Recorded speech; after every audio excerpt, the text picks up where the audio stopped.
trabajo es una actividad específicamente humana de desgaste de energías físicas e intelectuales, que tiene el fin de satisfacer las necesidades de subsistencia, el cual puede ser individual o colectivo. No se puede comprender al ser humano desprendido del trabajo. En la historia humana, el trabajo se presenta en diferentes formas.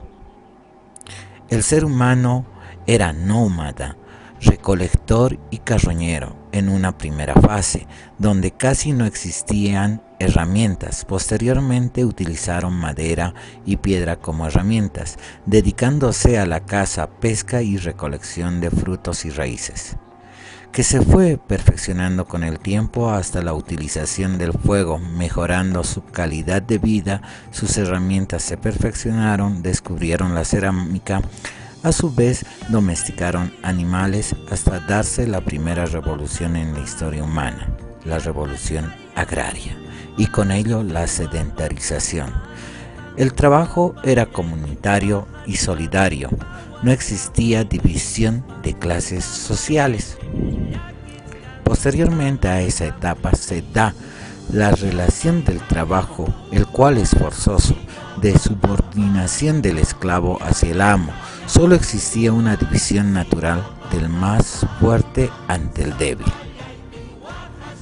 Después, la relación de producción sigue siendo forzosa entre el señor feudal y el siervo de la gleba, presentándose de dos maneras, una en el campo como servidumbre y la otra en los burgos como corporaciones gremiales por los oficios técnicos, configurándose así talleres donde surge el trabajo asalariado, dándose una división de clases sociales.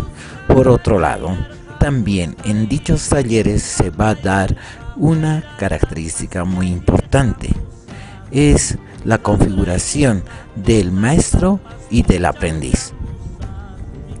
Finalmente, se produce por el empoderamiento de los burgos la incursión de máquinas en la producción y se planifica con la revolución burguesa, prohibiendo la libertad de asociaciones y corporaciones.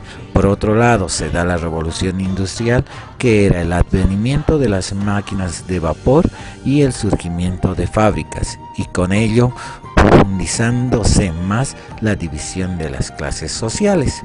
Esta etapa produjo una explotación de los trabajadores con jornadas interminables, incremento de muertes e invalidez por accidentes. Los avances de la tecnología hasta nuestros días hizo del trabajo más especializado, a tal punto que el trabajo intelectual es mejor remunerado que el trabajo físico.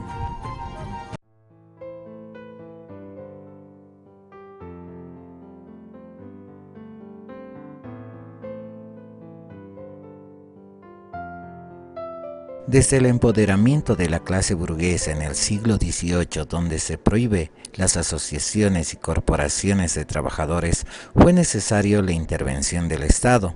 Con René Walter Rousseau, en 1884 se emite la ley que reconoce los derechos de asociación de los trabajadores y el reclamo por sus derechos. A su vez surgirán iniciativas privadas de los propios empleadores que empiezan a velar por los derechos de los trabajadores, como Sir Simmons y Robert Owens. Estos antecedentes harán que los derechos de los trabajadores se internacionalicen a través de formación de asociaciones internacionales de los trabajadores, hasta llegar a lo que hoy es la Organización Internacional del Trabajo. Por otro lado, se da la influencia muy importante desde la doctrina social de la Iglesia Católica a través de la encíclica Rerum Novarum. En primer lugar, se tiene la lucha de la protección legal de los trabajadores. En 1900, en Francia, se recolectan todas las iniciativas anteriormente mencionadas. Se inicia la Primera Guerra Mundial y esta asociación sobrevivió con el nombre de Asociación Internacional para el Progreso Social.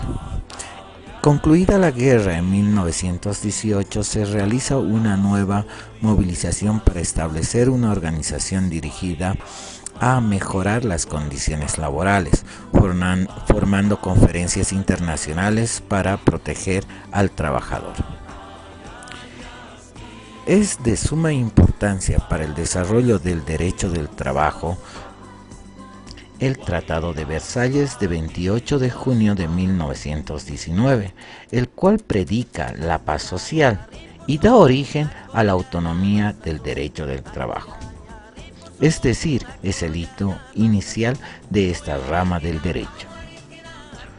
Al mismo tiempo se dan iniciativas constitucionales por algunos estados que serán llamadas constitucionalismo social. La Constitución de Querétaro en 1917 y la Constitución de Weimar en 1919.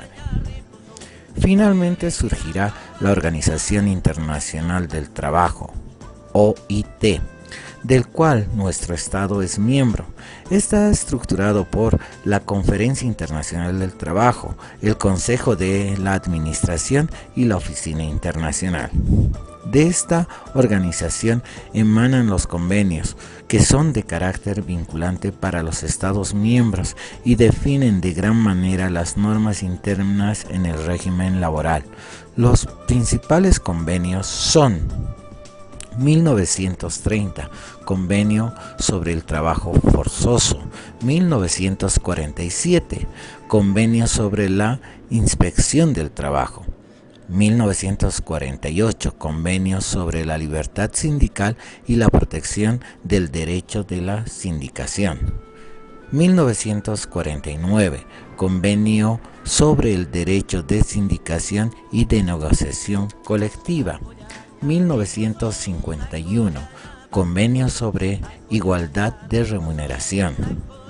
1957, Convenio sobre la Abolición del Trabajo Forzoso.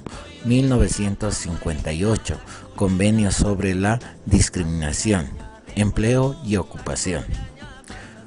1964, Convenio sobre la Política del Empleo. 1969, Convenio sobre la Inspección del Trabajo en la Agricultura. 1973, Convenio sobre la Edad Mínima. 1976, Convenio sobre la Consulta Tripartita, Normas Internacionales del Trabajo. Y 1999, Convenio sobre las peores formas de trabajo infantil.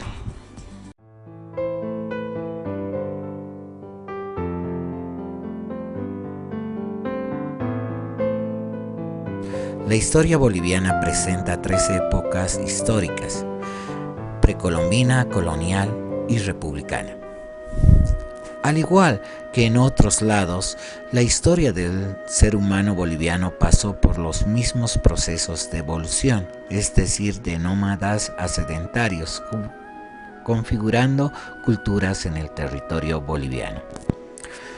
La cultura vizcachani es del periodo paleolítico hacia el 1200 a.C. Se ubica en el altiplano central. Agricultores, pescadores, herramientas de piedra con viviendas rudimentarias inventan su cerámica y la pintura rupestre. La cultura huancarani se desarrolla hacia el 1200 a.C.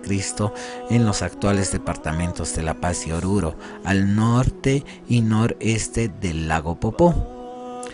Los hombres de esa cultura practicaron la agricultura y ganadería, ya que lograron la domesticación de animales como la llama y de plantas como la papa y la quinoa.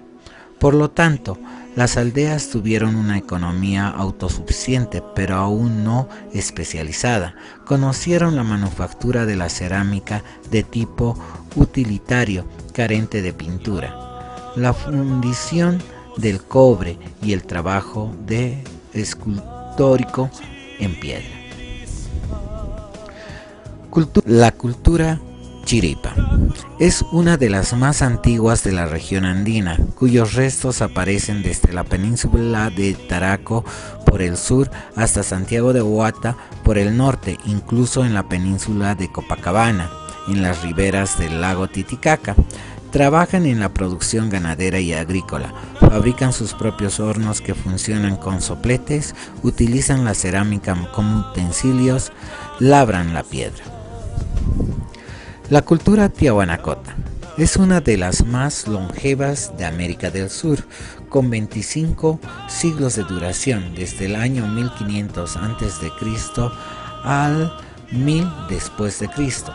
La urbe prehispánica de Tiahuanacu fue la capital de este estado andino, que comprendía el territorio nombrado como la meseta del altiplano. Esta cultura se caracteriza por haber conocido el bronce, lo que dio una gran ventaja tecnológica y militar con respecto a las otras culturas de América en aquellos tiempos. Prueba de ello es que se han encontrado uniones de bronce en sus construcciones, utensilios y armas. Tuvo 3 etapas: la aldeana, urbana e imperial. La cultura aymara tiene al Aini como base de su organización. Se refería a esa ayuda mutua entre familias. La base de su organización política eran los ayllus. Son señoríos que se encuentran ubicados en el departamento de La Paz. Eran ganaderos y agricultores. El ayllu es la base de su organización. Van creciendo y llega a ser lo que son las marcas, que significa pueblo o ciudad. Varios ayllus configuran una marca, los ayllus conformados por clanes o familias. Otras formas de cooperación fueron adoptadas de la cultura tiahuanacota. La minca, ayuda mutua entre ayllus. La mita, servicio en trabajo en beneficio de la comunidad. La camaña fue la utilización de pisos ecológicos sobre piso para producción alimentaria para poder sembrar. El huaqui fue el trabajo de riesgo compartido. El ayllu contribuía con las semillas para que ellos puedan producir. El imperio inca se consolida en los siglos XV al XVI después de Cristo. Se encuentra ubicada en Sudamérica. Su territorio se llama Tahuantinsuyo, es decir, 4 suyos. La actual Bolivia es el Collasuyo. Son los descendientes de la cultura tiahuanacota, son expansionistas, someten de forma pacífica y violenta a las otras culturas, imponiendo su forma de organización en base a clases sociales, distribución de la tierra, aplican las formas de trabajo de la mita y el yanaconazgo, se diversifican los oficios. Los conquistadores españoles, al llegar a estas tierras, se aprovechan del trabajo. Era un sistema obligatorio y empiezan a implementar trabajos forzosos. En mérito a eso, nuevas formas de trabajo y adaptaciones que conocemos en Latinoamérica, entre ellas la encomienda, modelo totalmente feudal donde los indígenas o naturales se convertían en siervos del señor encomendero. La mita, adaptación de la mita incaica en el trabajo dentro de las minas como impuesto a la corona española. Los obrajes, implementado por la Iglesia Católica y destinada en principio para mujeres jóvenes en pequeños talleres artesanales y que después se fue distorsionando porque también era un trabajo forzoso. La época republicana se divide en 6 etapas. La primera etapa de 1825 a 1900, donde solo existirá una normativa, la Ley de Enganche de 16 de noviembre de 1896. La segunda etapa de 1900 a 1924. Se producirán las siguientes normas. Ley de descanso dominical del 23 de noviembre de 1915, Ley de atención dental gratuita de 9 de enero de 1920, Ley de servicio médico gratuito de 20 de febrero de 1920, Decreto Supremo de Reglamentación de la Huelga de 24 de septiembre de 1920. Ley de Enfermedades Profesionales de 18 de enero de 1924. Ley de Accidentes de Trabajo de 19 de enero de 1924. Ley del Ahorro Obrero Obligatorio de 25 de enero de 1924. Ley de Protección de Empleados de Comercio e Industria de 21 de noviembre de 1924. La tercera etapa, de 1925 a 1935. Se dictarán las siguientes normas en relación al derecho del trabajo. Ley del Departamento Nacional del Trabajo de 18 de marzo de 1926, Decreto Supremo de Prevención de Accidentes de Trabajo de 18 de mayo de 1927 y Decreto Supremo de Protección del Niño y la Mujer del 21 de septiembre de 1929. La cuarta etapa, de 1936 a 1956. El 24 de mayo de 1939 se promulga la Ley General del Trabajo y se eleva a rango de ley el 8 de diciembre de 1942. Decreto Supremo Reglamentario de 23 de agosto de 1943. Decreto Supremo 1592, el retiro voluntario de 19 de abril de 1949. Ley del Seguro de Riesgos Profesionales de 15 de noviembre de 1950. Código de Seguridad Social de 14 de diciembre de 1956. La quinta etapa, de 1957 a 1995. Decreto Ley 16896, Código Procesal del Trabajo de 25 de julio de 1979. Ley General de Higiene y Seguridad Ocupacional de 2 de agosto de 1979. El 29 de agosto de 1985 se dictará el Decreto Supremo 21060, conocida como la de relocalización. El Decreto Supremo 21137 de 30 de noviembre de 1985 reglamentará el famoso Decreto Supremo 21060. La sexta etapa, de 1996 a 2014. Decreto Supremo 2869 de 26 de enero de 2006. Decreto Supremo 28699 de 1 de mayo de 2006. Tiene muchos aspectos importantes. El primero, de derogar el artículo 55 del Decreto Supremo 21060, la libre contratación. Ley 3352, elevada a rango de ley, el Decreto Ley número 38 de 7 de febrero de 1944, respecto al fuero sindical. El 9 de enero de 2007 se dictará el Decreto Supremo 29019, que reglamenta el salario dominical.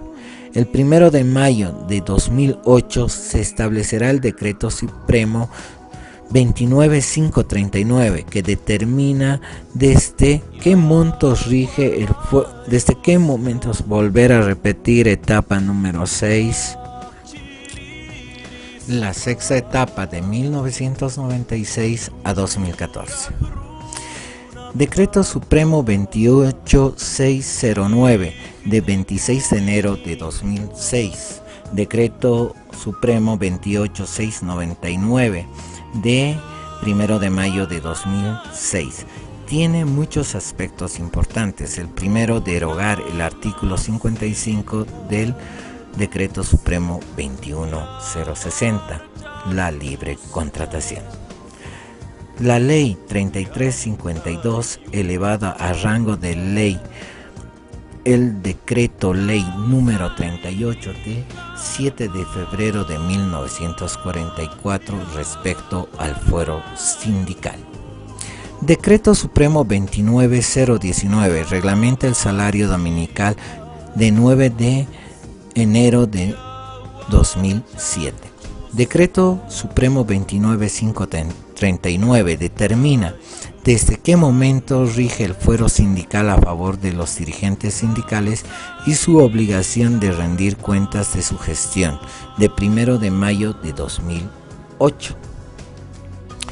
El 7 de febrero de 2009 se promulga la nueva Constitución Política del Estado, donde se consagra en sus artículos 45 y siguientes el trabajo y el empleo, un trabajo digno, fuente estable de trabajo, inembargabilidad, imprescriptibilidad de los derechos de los trabajadores, figuras nuevas, normas sobre contratos de trabajo, contratos colectivos, convenios, descansos, primas, salarios, etc. Decreto Supremo 012 reglamenta la inamovilidad laboral de la madre y padre progenitores del 19 de febrero de 2009. Decreto Supremo 107 garantiza el cumplimiento y goce pleno de los derechos laborales de los trabajadores, de 1 de mayo de 2009. Decreto Supremo 108 garantiza las normas de higiene y seguridad ocupacional, de 1 de mayo de 2009. Decreto Supremo 115 reglamenta la lactancia materna, de 6 de mayo de 2009.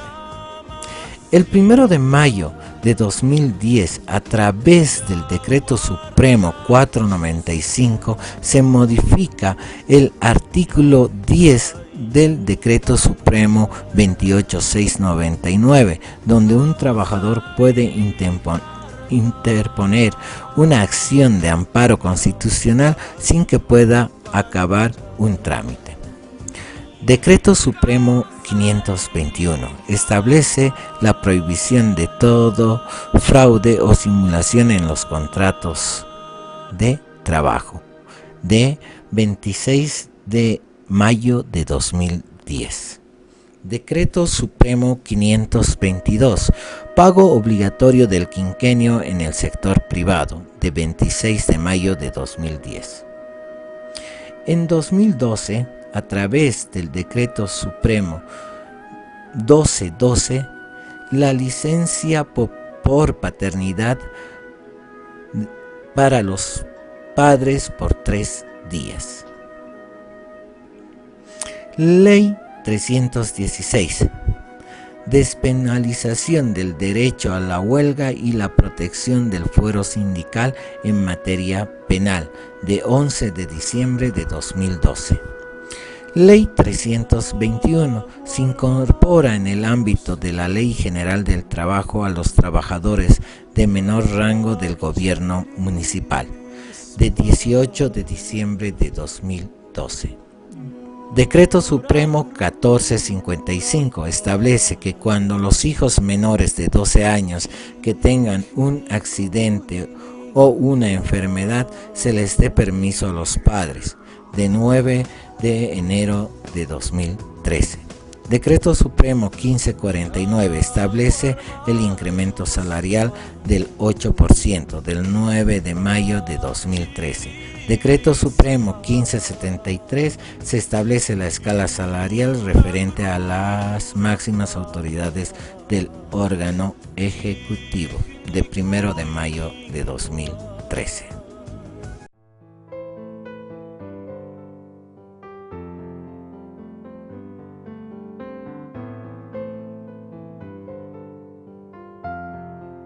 Los principios del derecho del trabajo son de carácter doctrinal y filosófico, que determinan las directrices o lineamientos que inspiran al legislador para normar, interpretar las leyes referentes al trabajo. Su principal fin es su carácter proteccionista al más débil, en este caso el trabajador.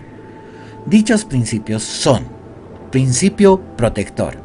Es el principio fundamental del derecho del trabajo, que tiene como finalidad el proteger al trabajador por su situación material como sujeto débil ante el empleador. Este principio se basa en 3 reglas.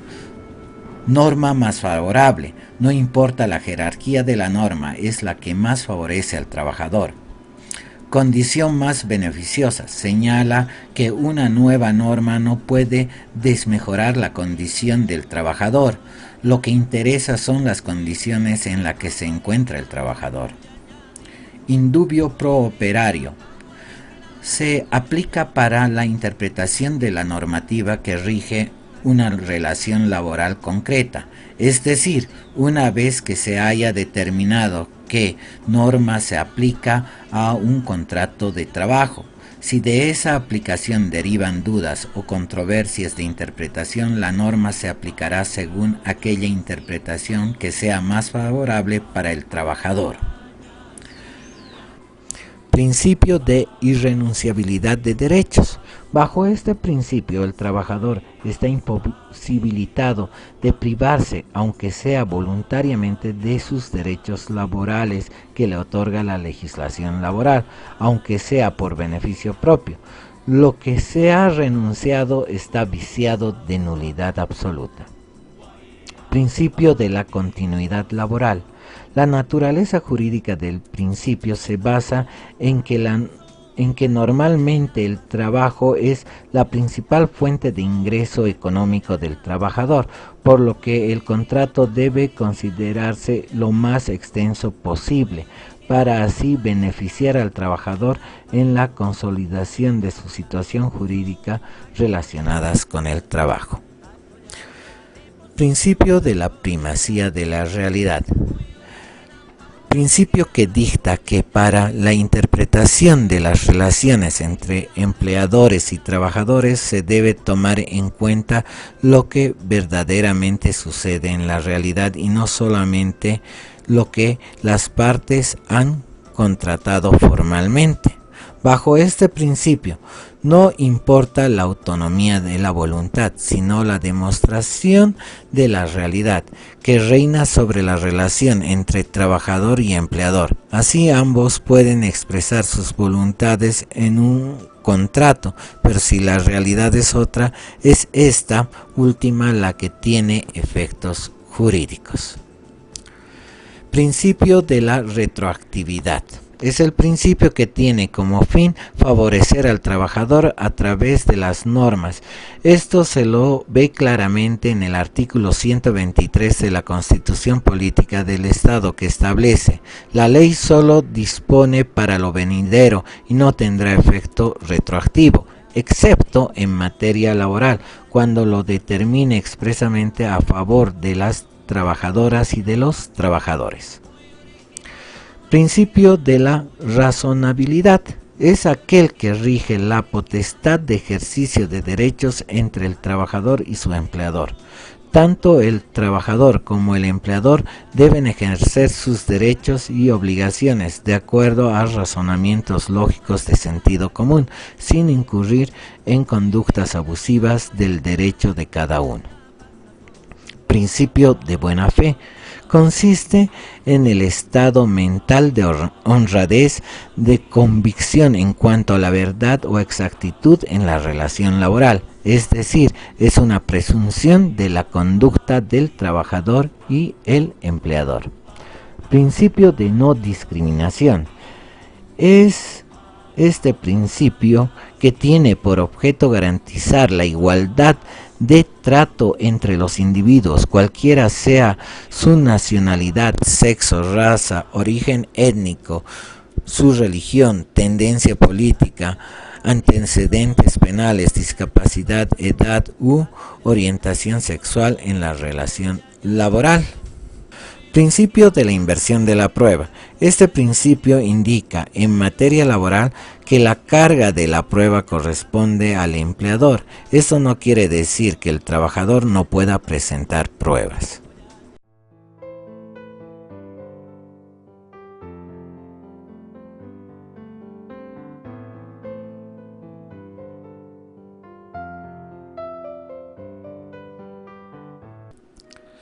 Después de haber recorrido históricamente el desarrollo evolutivo del trabajo y que dentro del derecho como ciencia fue consolidándose hasta convertirse en una rama del derecho del trabajo, destacaremos la importancia del mismo. El derecho del trabajo es el conjunto de principios y de normas típicas que regulan las relaciones que se crean con ocasión del trabajo dependiente y por cuenta ajena. Queda fuera del ámbito de aplicación el trabajo autónomo, independiente o por cuenta propia. Sus características son: es un derecho nuevo, tiene un significado tuitivo o protector, es un derecho autónomo, es realista, no es formalista, no requiere de solemnidades, es de orden público y es universal porque se da en todo el mundo.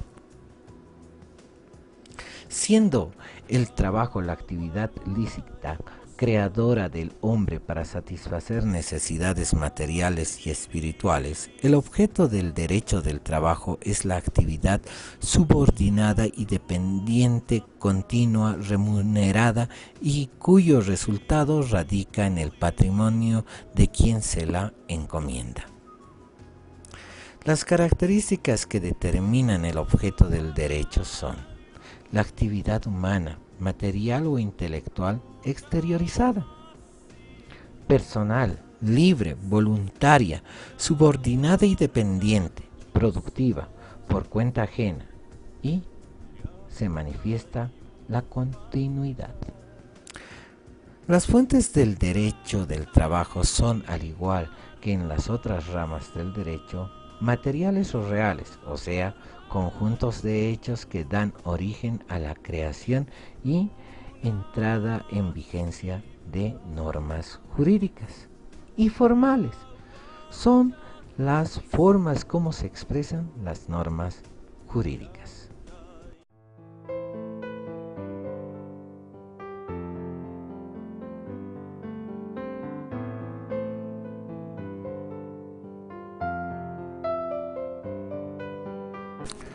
La relación individual del trabajo se refiere a la ejecución de la tarea cuando se empieza a prestar el servicio. Ahora, puede haber relación de trabajo sin que exista contrato de trabajo, porque se puede realizar un contrato verbal. No hay contrato físico, ya existe una relación de trabajo con el empleador.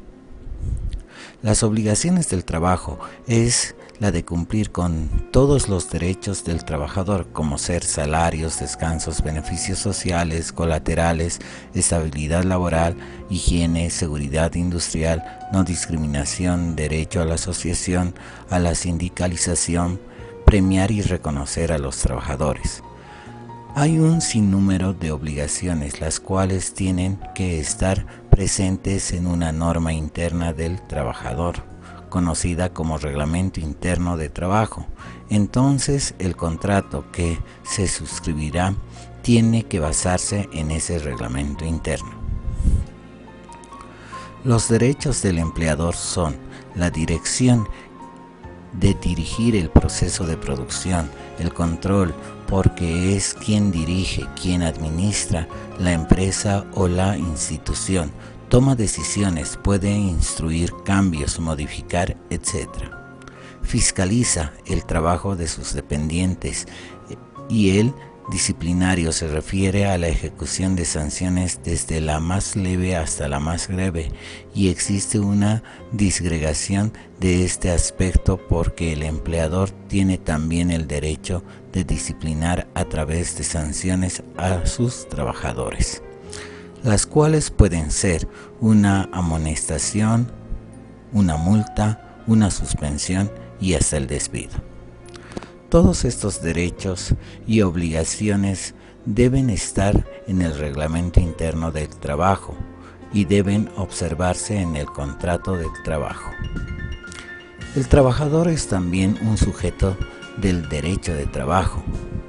Es aquel que presta un servicio a cambio de una remuneración, pero también tiene ciertas características que dependen de la naturaleza de la actividad que desempeña, porque existen trabajadores que son más de índole intelectual, como los oficinistas, pero también existen los obreros, en cuyo trabajo es un trabajo físico. Pero la característica más importante del sujeto trabajador es la que ata, la une, la que genera la prestación de servicios, es decir, la subordinación y dependencia hacia el empleador. Existen tres características principales que diferencian a un trabajador libre de un trabajador independiente. Es una persona natural, es el individuo que trabaja para la otra persona. Trabaja por cuenta ajena, significa que trabaja para un tercero, para su empleador. Relación de subordinación y dependencia hacia el empleador. Las obligaciones del trabajador son las de cumplir con un horario de trabajo, prestar el servicio con diligencia, cumplir con las normas de seguridad de higiene y seguridad industrial, cumplir los reglamentos internos de la empresa o institución respecto a su inmediato superior, tener una conducta moral, ser honrados, leales, fieles a la empresa, no revelar secretos industriales de la empresa, no destruir los instrumentos de trabajo, no tener incompatibilidad de horario, no trabajar en varias instituciones y no tener parentesco dentro de los grados que señala el Código de Familia.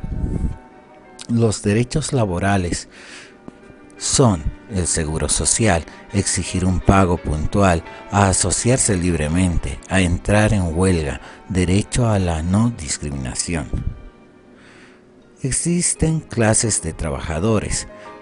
Se da según la rama de actividad, su dedicación, la duración de la relación laboral, servidores públicos, consultores de línea, consultores por producto. El Estado ejerce tutela, protección y por ende estabilidad en el empleo al proteger al trabajador. El efecto tiene que ser de estabilidad laboral y se maneja en tres ámbitos importantes: el ámbito normativo, que adopta las medidas legislativas y norma, regula, dicta leyes; el ámbito judicial, administra y resuelve los conflictos laborales, por eso tiene una judicatura laboral para proteger los conflictos laborales. En el ámbito administrativo y de control, tiene un aparato administrativo que corresponde al Ministerio de Trabajo, que según sus atribuciones vela por el cumplimiento de las normas, refrenda los contratos laborales, regula el empleo de los extranjeros y resuelve conflictos netamente administrativos y establece sanciones en el ámbito administrativo. El sindicato es una organización de trabajadores. Se pueden reunir, organizarse por afinidad y tienen una representación para defender todos sus derechos, para reivindicar sus demandas. Por lo tanto, interviene en esa relación obrero-patronal. Porque si bien los contratos son individuales, los conflictos son colectivos. En ese sentido, el artículo 99 de la Ley General de Trabajo y el artículo 120 del Decreto Supremo de Reglamento establece: el sindicato sea una persona jurídica que tiene por objeto la defensa de los intereses de sus asociados, empleadores o trabajadores que pertenecen a su misma empresa, profesión u oficio.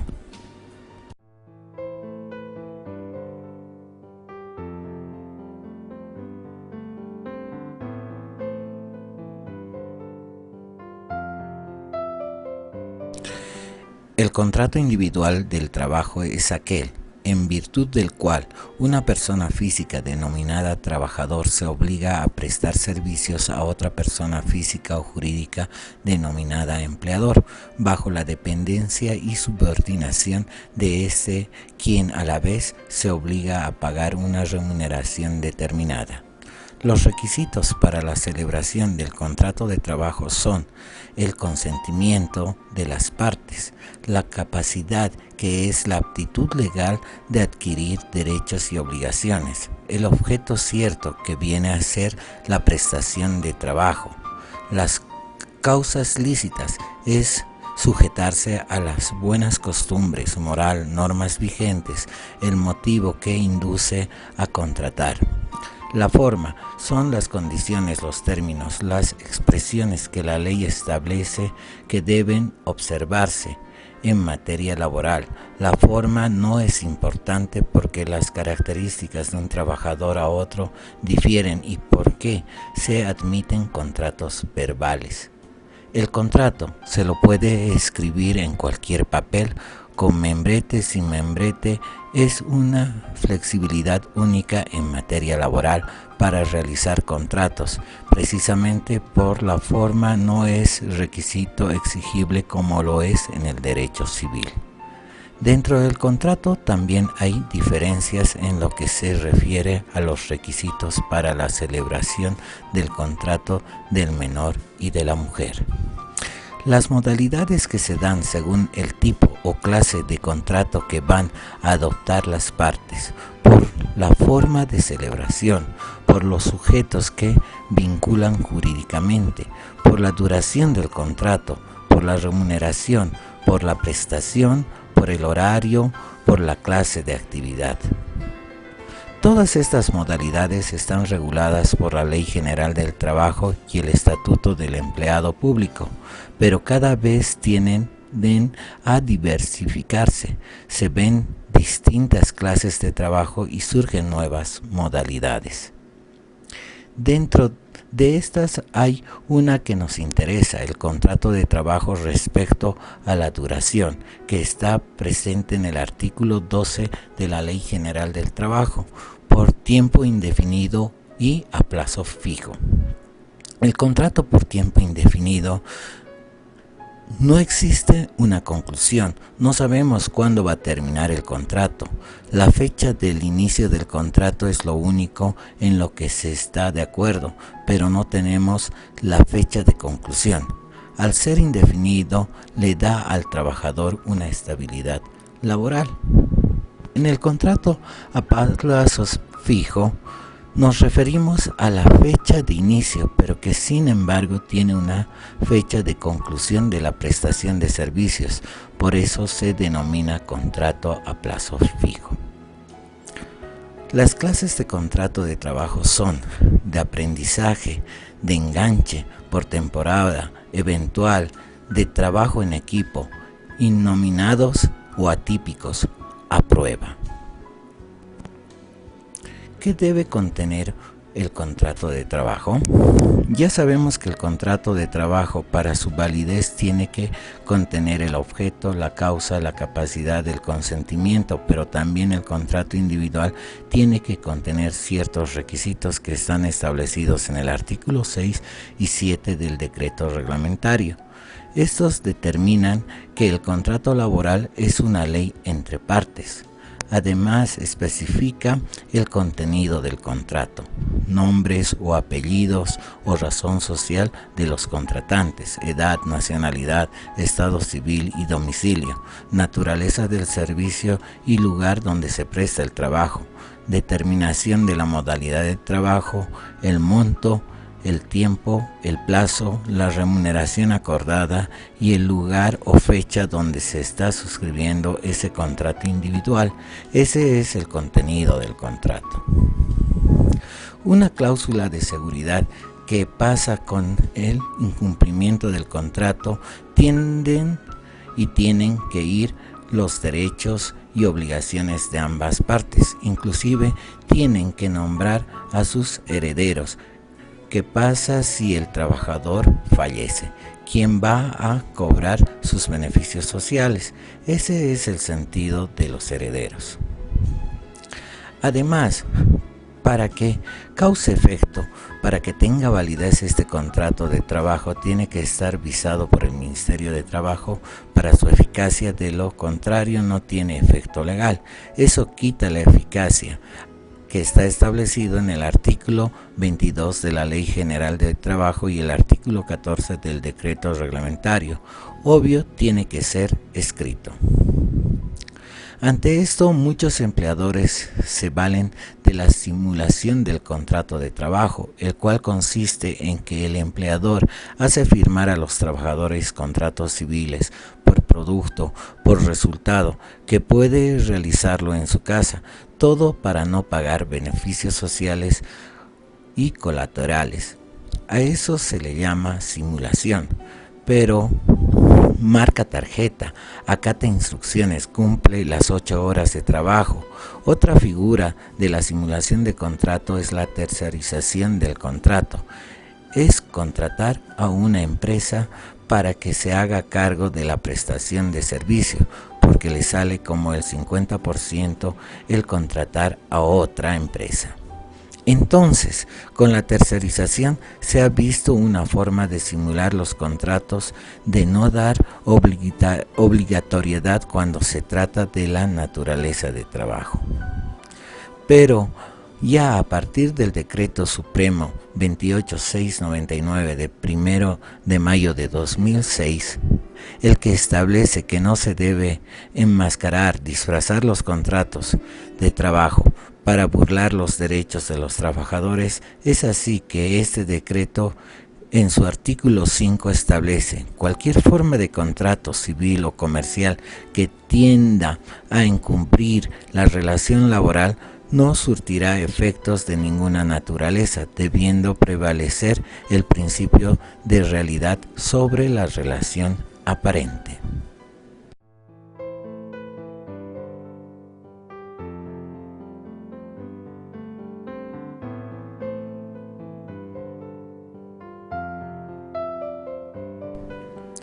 La jornada de trabajo es el tiempo en el que el trabajador permanece a disposición del patrón, porque está en situación de dependencia, tiene que cumplir todo lo que le dice el empleador.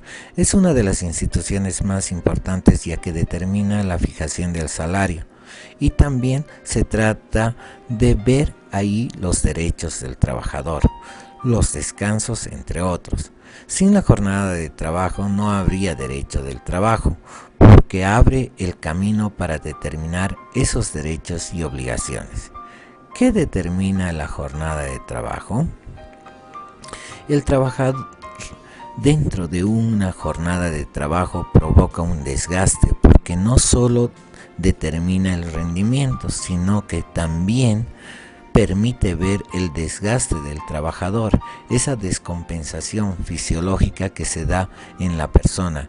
Ningún salario después lo podrá compensar, por eso se determinaron cuántas horas se debe trabajar.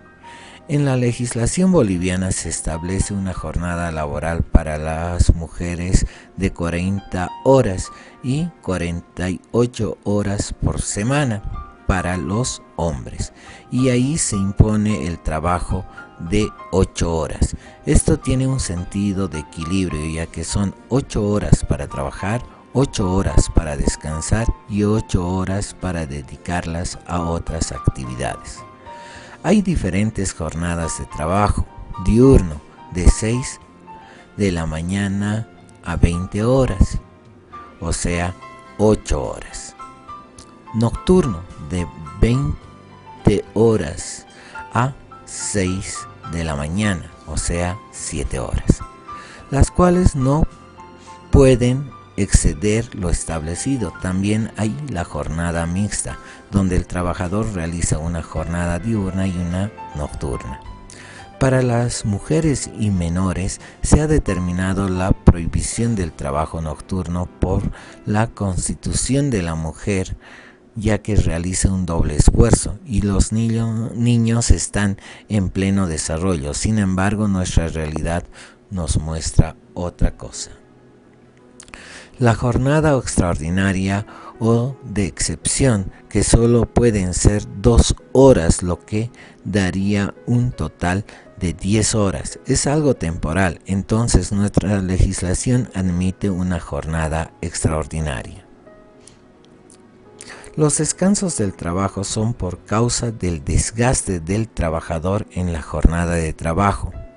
Esto podría producir la muerte del mismo o daños en la salud, y para que pueda seguir produciendo la legislación y todas las legislaciones han previsto que el trabajador debe hacer una pausa en su trabajo, debe haber un descanso. Por tal motivo se han ido determinando varias formas de descanso.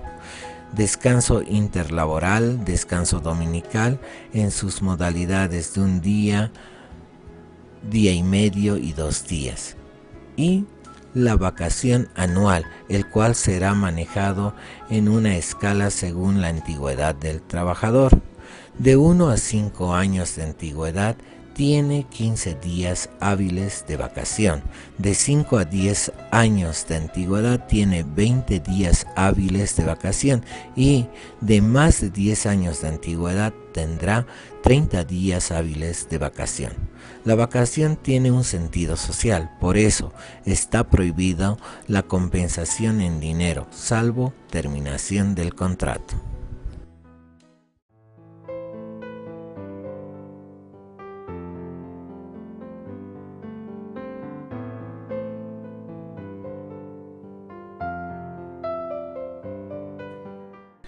El salario es el pago que se da al trabajador por la prestación de servicios en condiciones de subordinación y dependencia. Es importante el salario porque ayuda a sobrevivir al trabajador y su familia. Es una contraprestación, constituye el vínculo entre el empleador y trabajador, y a través del empleo se va a dar el aspecto alimentario, la economía, la productividad del país. Existen diferentes tipos de salario, los cuales son salario por la unidad de tiempo, salario por destajo, salario por jornal, salario nominal, salario real, salario en dinero, salario en especie, salario básico, salario total, salario máximo o tope salarial, salario mínimo nacional, salario ordinario, salario extraordinario, salario nocturno, el cual está normado por el Decreto Supremo 90 de 1944. Se pagará con un recargo entre el 25 al 50%, es decir, comerciales y oficinas 25%, industriales y fabriles 30%, mujeres 40% y subterráneo, molinos y trabajos peligrosos 50%. Salario en días feriados, salario en días domingos, salario dominical. Esto normado por el Decreto Supremo 29010 de 9 de enero de 2007. El salario dominical es un incentivo y obedece a 3 importantes variables: puntualidad, asistencia y solo trabajadores del sector productivo, generalmente obreros. El salario se considera inembargable por ser el único patrimonio del trabajador que le sirve para la alimentación, para vestimenta, para educación de su familia. Por eso es sagrado. Existen excepciones por orden de la autoridad judicial, como ser la asistencia familiar o deudas. Existen también complementos del salario, como ser la prima, aguinaldo de Navidad, bono de antigüedad, bono de frontera, bono de producción y escalafón. Hay modalidades de pago no salarial, no derivan del salario por la actividad laboral que realiza. Es como un plus, un extra que se da, por ejemplo, la propina, el bono de transporte, pago de refrigerio.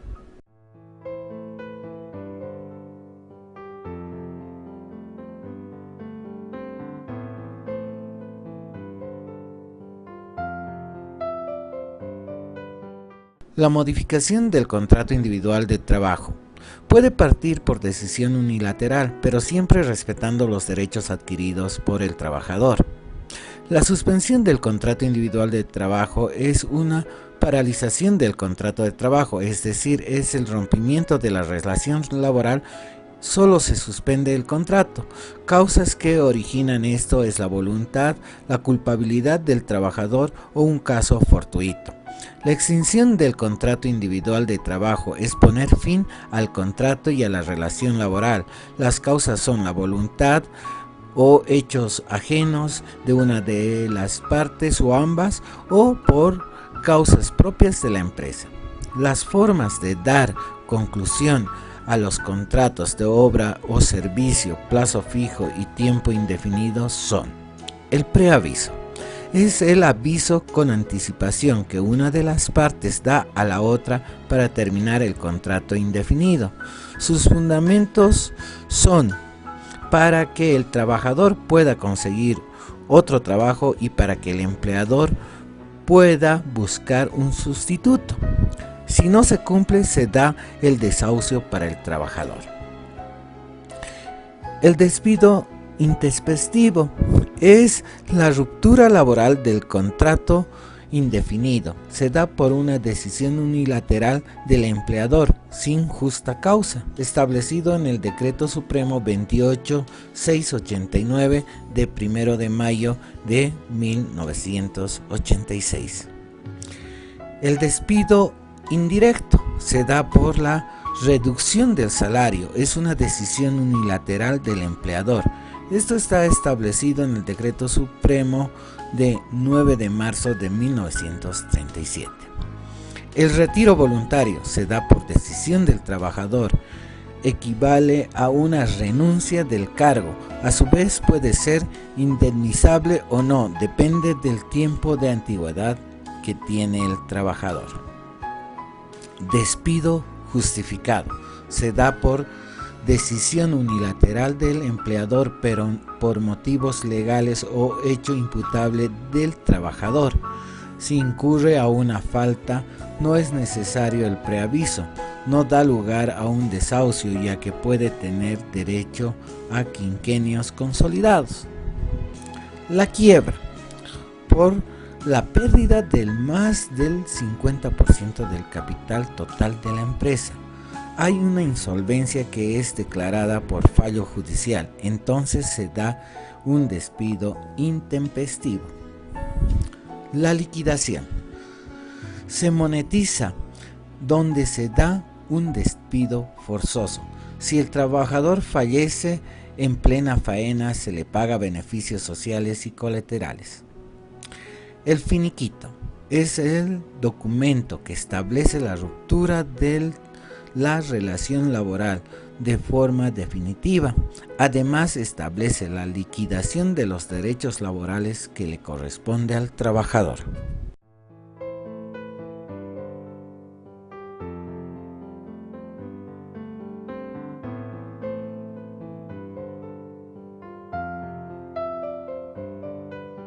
Higiene, seguridad ocupacional y bienestar trata de la salud del trabajador.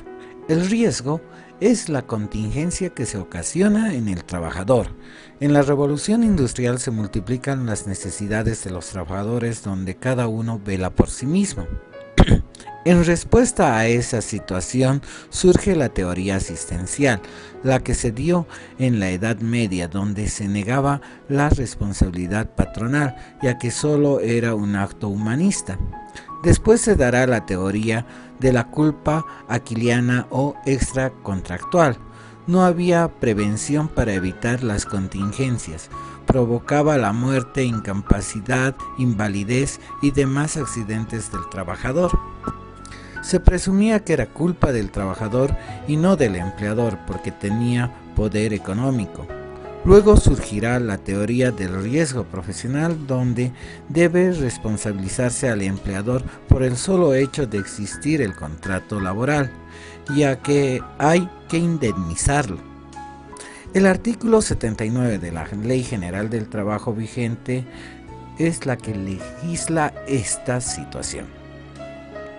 En la normativa boliviana de 2 de agosto de 1979, entra en vigencia la Ley General de Higiene, Seguridad Ocupacional y Bienestar, cual se maneja en dos criterios fundamentales: la medicina del trabajo, donde están los conocimientos teóricos y quirúrgicos de los especialistas médicos del trabajo. Su objetivo es mejorar las condiciones fisiológicas e higiénicas del trabajador en su empleo. Sus peculiaridades son prioricidad, curación y rehabilitación. Se reconoce los accidentes itinere en tránsito al trabajo o al domicilio del trabajador.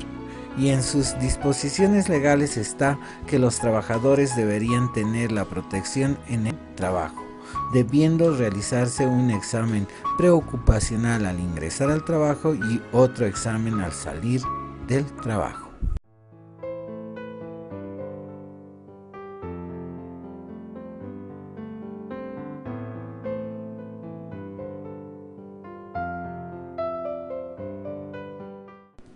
El derecho colectivo del trabajo es un derecho que atañe a grupos sociales, ya que reconoce el derecho a la existencia de grupos sociales y es en consecuencia un haz de garantía en defensa de los grupos obreros.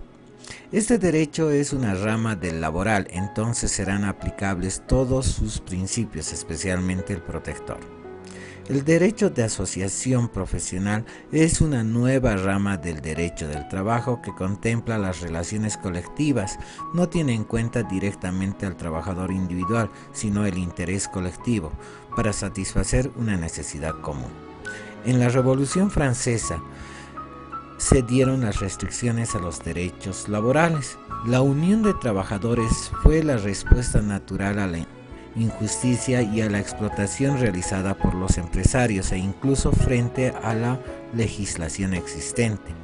El sindicalismo es un agrupamiento constituido por personas físicas o jurídicas que ejercen una actividad profesional en vistas de asegurar la defensa de sus intereses, la promoción de su condición y la representación de su profesión. Tiene personalidad jurídica. Su disolución está estipulada en el artículo 104 de la Ley General del Trabajo. Sus causas son de forma natural, voluntaria, estatutaria, por causa judicial y por causa forzosa. Su patrimonio son los bienes económicos provenientes de los trabajadores. La cuota sindical se descuenta del salario del trabajador por acuerdo de voluntades. La asociación y sindicato es el derecho de sindicación, sería un aspecto específico del derecho de asociación, pero ha ido adquiriendo caracteres propios, tanto en sus fines como en su estructura. Mientras las asociaciones presuponen la igualdad de los hombres, los sindicatos se crean precisamente para compensar las desigualdades. La federación es la suma de sindicatos, pueden ser nacionales o departamentales. La confederación es una suma de federaciones. El fuero sindical son todos los sindicales que gozan de garantías que les otorga el derecho. Es la estabilidad que se le da al sindical en el trabajo.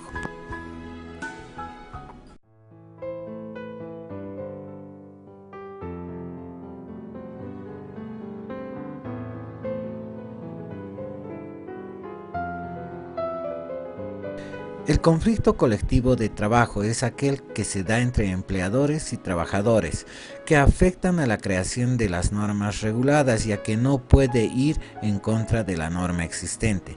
Tiene su origen en las reivindicaciones que pueden convertirse en conflictos laborales. Deben ser de conocimiento del Ministerio de Trabajo, que tiene competencia jurisdiccional. El conflicto individual es un conflicto entre el empleador y trabajador donde se discute derechos ya normados, se soluciona judicialmente o administrativamente. El conflicto colectivo es la controversia entre la organización sindical y el empleador, donde se discute intereses que pueden llegar a regular una norma.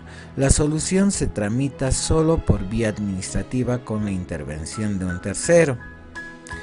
La iniciación de un conflicto se da en una gestión de una forma directa, a través de un pliego de peticiones. Esto está estipulado en el artículo 151 de la Ley General del Trabajo. El pliego de peticiones es el medio por lo que los trabajadores tienen para hacer conocer al empleador sus reclamos, estipulado en los artículos 105 y 106 de la Ley del Trabajo. La conciliación y arbitraje. Estos conflictos se solucionan por vía administrativa. La conciliación es un acto jurídico de negociación entre el empleador y el sindicato de trabajadores para que las partes resuelvan el conflicto donde interviene el inspector de trabajo. El arbitraje se da cuando la conciliación fracasa y subsiste el conflicto, donde las partes se someten a esta segunda instancia donde se resuelve el conflicto dictando un fallo, llamado laudo arbitral. Es un procedimiento que da solución a los conflictos y es de carácter vinculante para ambas partes. La mediación viene a ser un tratamiento previo al arbitraje, ya que no está regulada, donde la intervención de un tercero da solución al conflicto. Ejemplo, la Iglesia Católica, el defensor del pueblo. La huelga es la suspensión colectiva y temporal del trabajo llevada a cabo por un grupo de trabajadores en defensa de sus intereses. Sus elementos son la suspensión y es temporal y también por coalición. Lockout.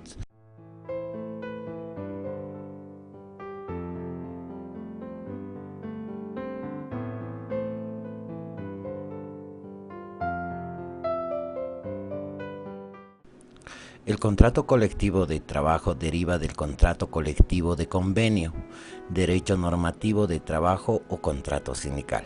Este contrato de trabajo es un pacto colectivo que se da entre trabajadores y empleadores, es decir, un convenio celebrado entre uno o más patrones y un sindicato, federación, confederación de sindicatos de trabajadores, con el objetivo de determinar las condiciones de trabajo o reglamentarlo. Sus elementos son la capacidad para representar laboralmente al personal, a los trabajadores. Tan solo se necesita ser trabajador o empleador. Con el consentimiento se elige a la directiva y se da a través de los representantes. El consentimiento individual desaparece y se da un consentimiento general. Su objeto es reglamentar y pactar normas. Para aquello es necesario cumplir con algunos requisitos como debe ser escrito y expreso, que esté registrado en el Ministerio de Trabajo, debe ser público, que tenga personería jurídica. Las partes del contrato colectivo son el sindicato a través de sus representantes que concentran a todos los trabajadores y es de interés común. El representante patronal, que puede ser uno o más patrones para celebrar el contrato colectivo del trabajo.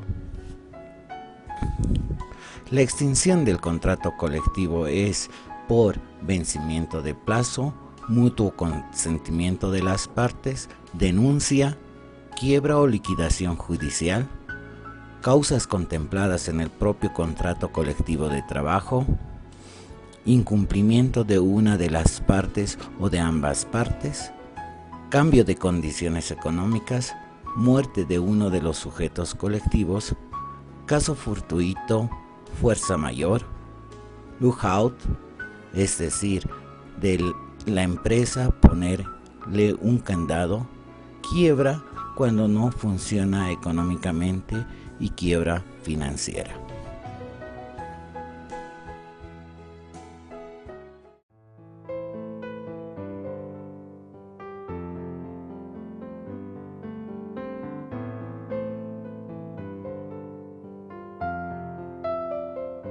El Estatuto del Funcionario Público regula la relación del Estado con sus servidores públicos, lo que abarca a los funcionarios y empleados de los 3 órganos o poderes del Estado. Garantiza el desarrollo de la carrera administrativa. Abarca a todos los servidores públicos que prestan una relación laboral de dependencia con cualquier entidad del Estado, independiente de la fuente de su remuneración. Servidores públicos que prestan servicios en entidades públicas, autónomas, autárquicas y descentralizadas. Su relación laboral será con un contrato individual de trabajo en el proceso productivo. Deberá celebrarse por escrito y establecerá la labor a desempeñar y la remuneración. Existen los siguientes funcionarios públicos: funcionarios electos, servidores públicos, como ser el presidente o presidenta, el vicepresidente o vicepresidenta.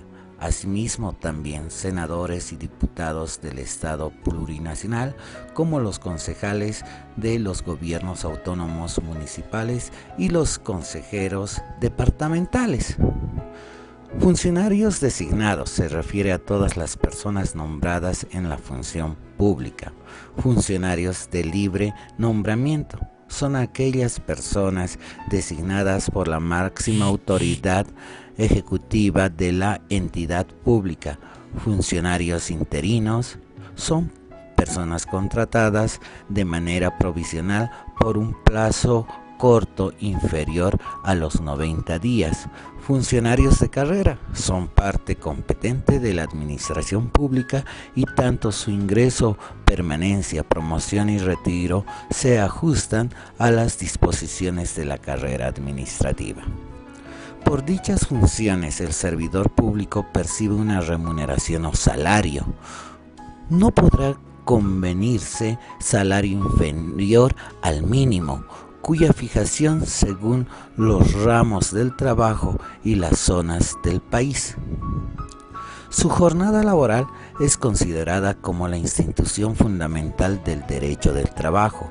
La jornada efectiva de trabajo no excederá de 8 horas por día y de 48 horas por semana. La jornada de trabajo nocturno no excederá de 7 horas. Las vacaciones son obligatorias y tan solo se puede acumular hasta 2 gestiones y no son compensables en dinero, salvo caso de terminación de contrato. El aguinaldo de Navidad para los servidores públicos de las entidades públicas, autónomas, autárquicas y descentralizadas tienen un derecho a percibir un aguinaldo de Navidad consistente en un sueldo que será determinado de acuerdo al promedio de las remuneraciones percibidas en el último trimestre del año, excluyendo las bonificaciones, gastos de representación, acumulaciones y todos otros beneficios que no constituya la remuneración propiamente dicha. El aguinaldo no es susceptible de embargo judicial, retención, compensación, renuncia, transacción ni descuento de ninguna naturaleza. El Ministerio de Trabajo y Microempresa en el mes de noviembre de cada año establecerá la reglamentación para el pago.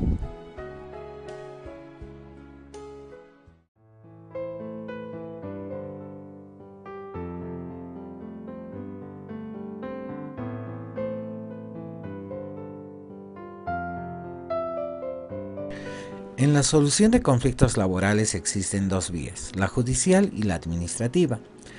En los conflictos individuales generalmente es por vía del juez de trabajo, una demanda de beneficios sociales. Si es así, no será vista por el Ministerio de Trabajo. En el conflicto colectivo se da a través de la vía administrativa. El órgano competente es el Ministerio de Trabajo, Empleo y Previsión Social, quien daría la solución. Este ministerio, dando cumplimiento con la gestión presidencial y en coordinación con los poderes del Estado a través de la Dirección General de Asuntos Sindicales, apoyo al fortalecimiento de las diferentes organizaciones sindicales del país, atendiendo los siguientes solicitudes para garantizar la defensa de los derechos de los trabajadoras y trabajadores y dirigentes sindicales conforme al mandato constitucional del Estado Plurinacional de Bolivia. Las soluciones se dan de la siguiente manera: individual, que afecta al propio trabajador y por vía judicial; colectivo, que afecta al común de trabajadores por vía administrativa. Los procedimientos que se tienen para aquello son las denuncias, infracciones a las leyes sociales, personería jurídica, declaratoria en comisión, reincorporación, desafuero y otros. Los procedimientos de solución en los conflictos colectivos son la negociación directa, conciliación y mediación, también el arbitraje voluntario puro y arbitraje voluntario institucional público. La Dirección de Servicio Civil y Supervisión es la que se encarga en regular y administrar la relación laboral entre el Estado y las servidoras y servidores públicos, implementando la carrera administrativa y el registro único estatal, resolviendo los conflictos emergentes de la función pública, diseñando y ejecutando políticas de formación y capacitación, emitiendo disposiciones normativas reglamentarias y promoviendo la implementación de códigos de ética institucional. El recurso de revocatoria y jerárquico es el medio de impugnación que la ley reconoce a las partes a fin de que el juez o tribunal revoque o modifique el auto o resolución que no sea definitivo. Esto es lo que da causa a un agravio o gravamen que no pueda ser respaldable en sentencia definitiva con aceptación de los autos recurribles o decretos de mero trámite.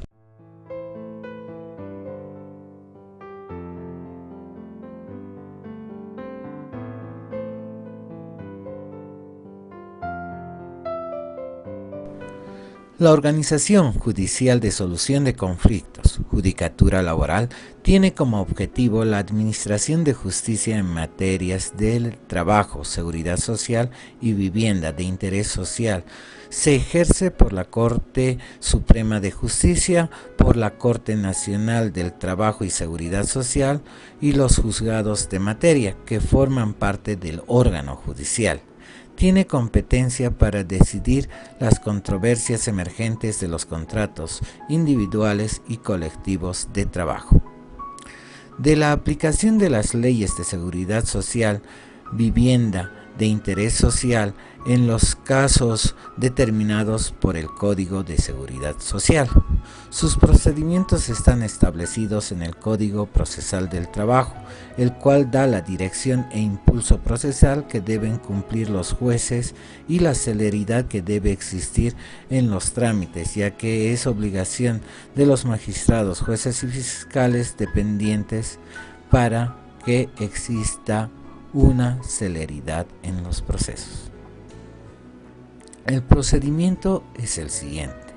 son los siguientes: procedimiento ordinario, procedimiento especial, conflictos individuales de seguridad social, procedimiento extraordinario de huelga, procedimiento para los conflictos colectivos de naturaleza económica, procedimiento de ejecución. El pago de beneficios sociales se da cuando el trabajador es despedido por causas no contempladas en el artículo 16 de la Ley General del Trabajo. Podrá optar por el pago de los beneficios sociales o por su reincorporación. Cuando el trabajador opte por los beneficios sociales, el empleador está obligado a cancelar los mismos, además de los beneficios y otros derechos que le correspondan, como ser los beneficios colaterales. Estos beneficios son vacación, aguinaldo, indemnización, desahucio, etc.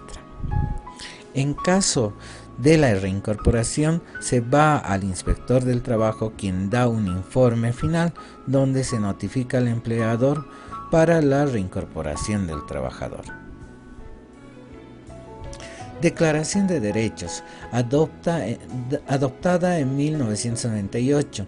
La Declaración de la OIT relativa a los principios y derechos fundamentales en el trabajo es la expresión del compromiso de los gobiernos y de las organizaciones de empleadores y de trabajadores de respetar, defender los valores humanos fundamentales, valores de vital importancia para nuestras vidas en el plano económico y social.